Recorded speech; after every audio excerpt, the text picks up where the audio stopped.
Good day, everyone.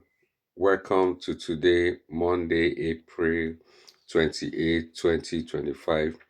This is the Open Heaven devotional written by the General Overseer of the Redeemed Christian Church of God, Pastor E.A. Adeboye. Topic: Avoiding strife. Memorize. For where envy and strife is, there is confusion and every evil work. James chapter 3 verse 16. Bible reading: Genesis chapter 13 verse 1 to 18. I encourage the listener to please read that. Message: Strife is dangerous. It damages relationship and destroy homes, especially when it is allowed to linger. When Abraham took his nephew Lot with him to the land God promised him, he didn't think that issues will arise between them. Lot enjoyed God's blessing because of Abraham, yet he wasn't wise enough to tell his herdsmen to honor and respect Abraham's herdsmen. Despite this, Abraham didn't get offended. Instead, he settled the issue with Lot amicably. He called Lot and said, "Please, let there be no strife between us, for we are brethren." Abraham valued his relationship with God and his brotherhood with Lot above the issues they were having. He even humbled himself and asked Lot to choose where he wished to go first. Abraham understood something many people do not understand. He knew that wherever you allow strife, you give room to the devil. During a Festival of Life event in RCCG in London, a Polish couple that had been waiting for the fruit of the womb shared the testimony of how God blessed them with a child.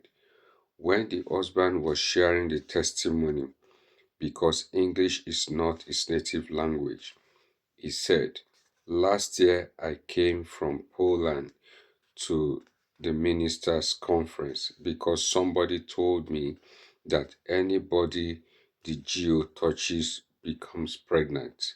My wife was sitting next to me and she said jokingly, 'Don't touch me. I don't want another pregnancy.' While we were able to laugh about what the man said because we understood his background, I could also have misunderstood because of what touches in that context could simply imply. Indeed, there are more complex cases where misunderstanding can arise between two people because one or both of the parties are not taking account of the background of the other party as they relate with them. Beloved, learn to consider people's background when relating with them. This will help you to avoid unnecessary misunderstanding. There are people who, because of where they are from and the fact that I am old enough to be their parents or grandparent, when they come to see me, I expect them to prostrate. Whereas there are others who, because of where they are from, I do not expect them to prostrate. In fact, I will be surprised if they do. What is a greeting to some people may seem like an insult to you. And if you regard their greeting as an insult, you will develop unnecessary anger and strife, which will give room to Satan. End of reading. Key point: avoid strife like a plague. It is a doorway to the devil. For someone listening to today's devotional, this is a word of wisdom, and there's a lot of wisdom in today's open heavens. How we can avoid strife. I pray for someone today that God will give us wisdom in handling difficult issues in Jesus' name. And I pray that today the blessing of the Lord will be upon you. He will favor you. You will find favor. Grace and mercy will follow you. I will hear your testimony and you will hear mine. Bye. Shalom.